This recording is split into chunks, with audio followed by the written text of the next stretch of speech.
Hey, Pack. So, August 9th. Oh, year with Aslan. Oh, my page is ripped. No, how'd that happen? Somehow part of it got kind of... Darn.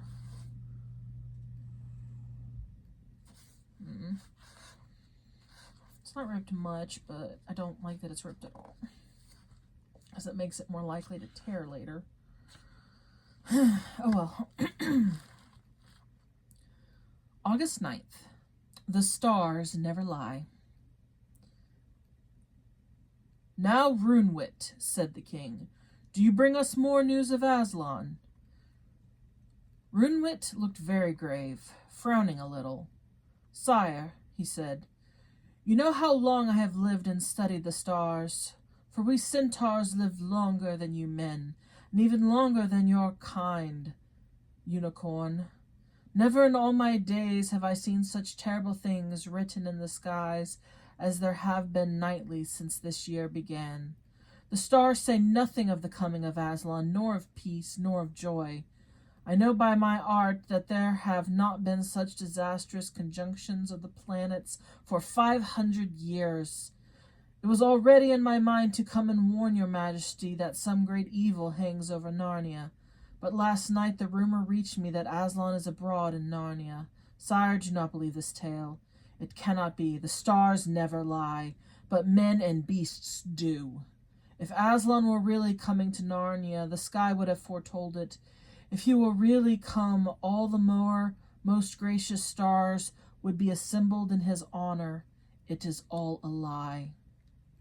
A lie? Said the king fiercely.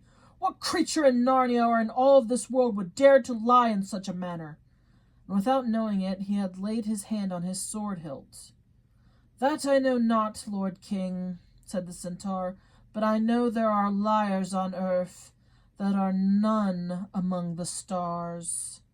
I wonder, said Jewel, whether Aslan might not come, though all the stars foretold otherwise. He is not the slave of the stars, but their maker. Is it not said in all the old stories that he is not a tame lion? Well said, Jewel, cried the king. Those are the very words, not a tame lion. It comes in many tales. The last battle. Why are Jewel and King Tyrion reluctant to believe Runewit, as certain as Runewit sounds?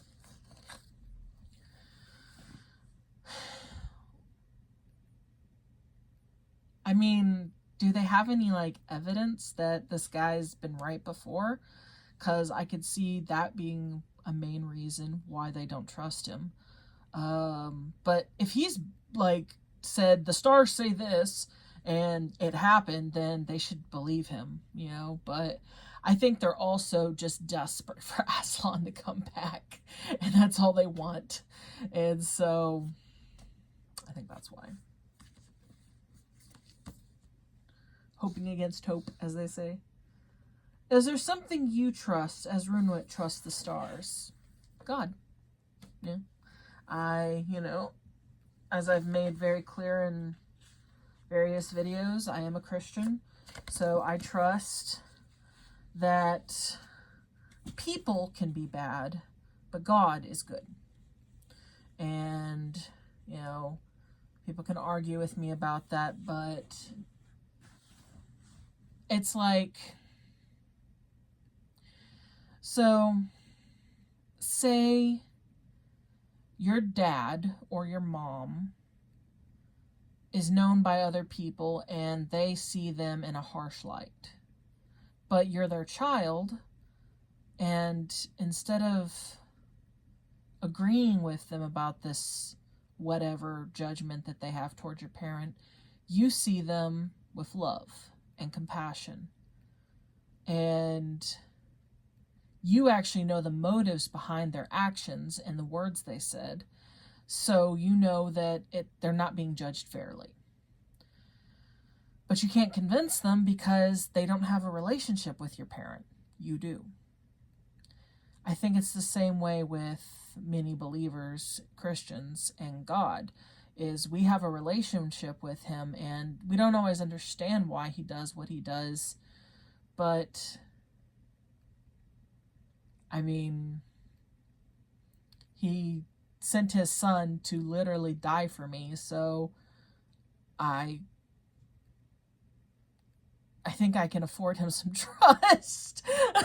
I mean, like, when someone's willing to sacrifice so greatly for you, and, you know, there's amazing parents in this world who sacrificed their hopes, their dreams, their future. And so, like, how can you not appreciate that?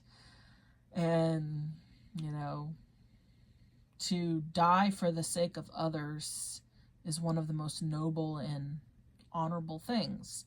So even if you don't agree, you should be able to at least empathize with a Christian and why they feel the way they feel.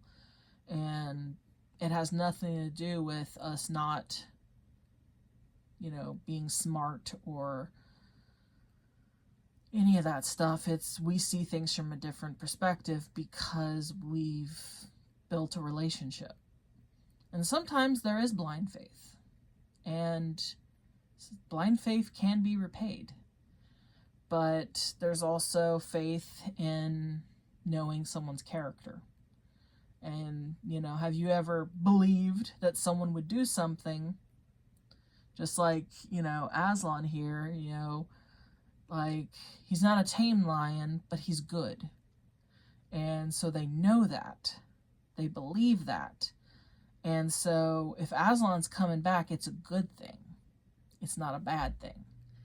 And so, you know, the problem is we live in a world of